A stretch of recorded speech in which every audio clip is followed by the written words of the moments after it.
ഞാൻ ഈ ഒരു വീഡിയോ ചെയ്യാനുള്ള ഏറ്റവും വലിയ റീസൺ എന്ന് പറയുന്നത് ഗ്ലൂട്ടാതയോണിൻ്റെ ടാബ്ലറ്റ്. നിങ്ങൾക്ക് അറിയാമായിരിക്കും, ഈ ഒരു ഫോട്ടോയും അല്ലെങ്കിൽ ഇതിൻ്റെ താഴെ വന്നിട്ടുള്ള കമൻറ്റുകളും ഒന്ന് നിങ്ങൾ കണ്ടു നോക്കുക. ഈ ഒരു ഗ്ലൂട്ടാതയോണിൻ്റെ ടാബ്ലറ്റ് ഒരുപാട് നമ്മളിപ്പോൾ ഏത് യൂട്യൂബറിനെ എടുത്തു നോക്കിയാലും അവരെല്ലാം പറയുന്നൊരു കാര്യമാണ് ഗ്ലൂട്ടാതയോൺ.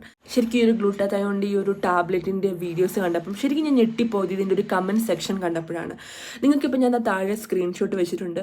ഈ ഒരു കമൻറ്റ് സെക്ഷനിൽ വന്ന് ചോദിക്കുന്ന ആളുകളെല്ലാം തന്നെ ഇത് യൂസ് ചെയ്യാൻ റെഡി ആയിട്ട് നിൽക്കുന്നവരാണ്. ഒരു ഡോക്ടറെ കാണുകയോ അല്ലെങ്കിൽ ഒരു ഡെർമറ്റോളജിസ്റ്റിനെ കാണുകയോ ഒന്നും ചെയ്യാതെ തന്നെ ഇവരെല്ലാം നിങ്ങളുടെ ഈ ഒരു റിവ്യൂവിൽ വളരെയധികം സാറ്റിസ്ഫൈഡ് ആയിട്ട് ഇൻഫ്ലുവൻസ്ഡ് ആയിട്ട് ഈ ഒരു പ്രൊഡക്റ്റ് വാങ്ങാൻ നിൽക്കുന്നവരാണ്. ഈ ഒരു പ്രൊഡക്റ്റ് യൂസ് ചെയ്ത് എന്തെങ്കിലും തരത്തിലുള്ളൊരു ഹെൽത്ത് ഇഷ്യൂ ഉണ്ടായാൽ നിങ്ങൾ റെസ്പോൺസിബിൾ ആണോ എന്ന് ചോദിക്കുന്ന ആളുകളും ഉണ്ട്. എന്നാൽ ഭൂരിപക്ഷ ആളുകളും ഈ ഒരു പ്രൊഡക്റ്റ് യൂസ് ചെയ്യാൻ റെഡി ആയിട്ട് നിൽക്കുന്നവരാണ്.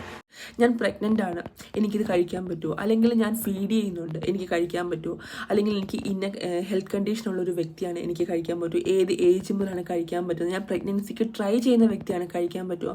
അപ്പം ഇത്രയും കാറ്റഗറിയിലുള്ള ആളുകളെല്ലാം തന്നെ നമ്മളുടെ ഈ ഒരു വീഡിയോ കണ്ടിട്ട് അത് വാങ്ങാൻ തയ്യാറാണ്.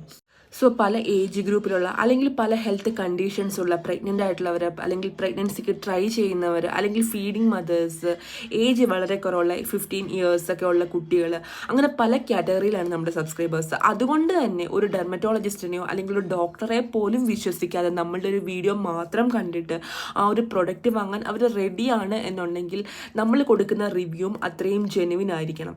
കാരണം നമ്മൾക്ക് ഒരു പക്ഷേ ആ ഒരു ഫീൽഡ് അല്ലെങ്കിൽ നമ്മൾ ആ ഒരു പ്രൊഫഷനിൽ ഉള്ളൊരു വ്യക്തി ആയിരിക്കില്ല, അല്ലെങ്കിൽ നമുക്ക് ഒരു ഡോക്ടറോ ഒന്നും ആയിരിക്കില്ല നമ്മൾ. പക്ഷേ എന്നാൽ പോലും നമ്മളൊരു റിയൽ എക്സ്പീരിയൻസ്, നമ്മളത് കഴിച്ചതിന് ശേഷമുള്ള നമ്മളൊരു എക്സ്പീരിയൻസ് അല്ലെങ്കിൽ നമ്മളൊരു ജെനുവൻ റിവ്യൂ നമ്മൾ കൊടുക്കുക. ആ ഒരു പ്രൊഡക്റ്റിനെ കുറിച്ച് ചുമ്മാ പറയുന്നതിലുപരി ഒരു ഡോക്ടറിനെയോ അല്ലെങ്കിൽ നമുക്കറിയാവുന്ന ഏതെങ്കിലും ഡെർമറ്റോളജിസ്റ്റിനെയോ സമീപിച്ച് അതിനെന്തെങ്കിലും സൈഡ് എഫക്റ്റ് ഉണ്ടാവുമോ എന്നൊക്കെ അറിഞ്ഞതിന് ശേഷം മാത്രം നമ്മൾ ആ ഒരു പ്രൊമോഷൻ എടുക്കുകയും അല്ലെങ്കിൽ ആ ഒരു പ്രൊമോഷൻ ആളുകളിലേക്ക് നമ്മുടെ ചാനലിൽ ഇട്ട് നമ്മൾ ആളുകളിലേക്ക് എത്തിക്കാൻ ശ്രമിക്കുക.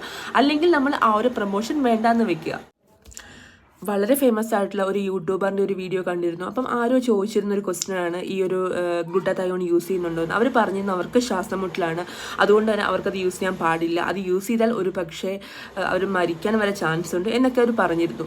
ശരിക്കും പറഞ്ഞാൽ അവരവരുടെ ഹെൽത്തിൽ അത്രയും കോൺഷ്യസ് ആണ്. അതുപോലെ തന്നെയാണ് നമ്മൾ പ്രൊമോട്ട് ചെയ്യുക. നമ്മുടെ ചാനലിലൂടെ നമ്മൾ പ്രൊമോട്ട് ചെയ്ത ഒരു പ്രൊഡക്റ്റ് വാങ്ങിക്കഴിച്ച് എന്തെങ്കിലും ഇതിലുള്ളൊരു ഹെൽത്ത് ഇഷ്യൂസ് ഒരു ആൾക്ക് ഉണ്ടായാൽ നമ്മളും ആ ഒരു ഇഷ്യൂവിൽ അല്ലെങ്കിൽ ആ ഒരു കാര്യത്തിൽ നമ്മളും റെസ്പോൺസിബിൾ ആണെന്നുള്ളൊരു ചിന്തയിലൂടെ വേണം നമ്മൾ ഓരോ പ്രൊഡക്റ്റും പ്രൊമോട്ട് ചെയ്യാൻ.